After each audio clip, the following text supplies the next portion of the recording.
Ganito ang gawin mo para mapataas pa rin ang iyong dashboard kahit wala kayong upload sa isang araw. Dahil mahirap nga naman talaga ang paggawa ng content sa araw-araw na mai-upload sa Reels. Ganito ang gawin mo para mapanatiling mataas at plus green ang iyong dashboard. Una, pumunta ka sa iyong mga ka-Reels. Makipag-engage ka. Diba? Mag-comment ka nang naaayon sa topic na yon, nang naaayon sa Reels video.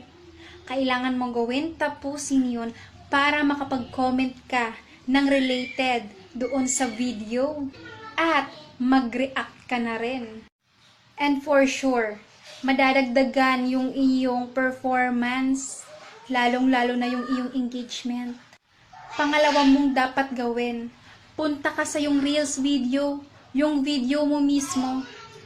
Replyan mo yung mga nakalimutan mong replyan. Pasok yan sa engagement, guys. Huwag kayong madamot sa pag-reply, guys. Huwag kayong tatamarin dahil baka tamarin din yung iyong mga dashboard. Ganito ang gawin mo para mapataas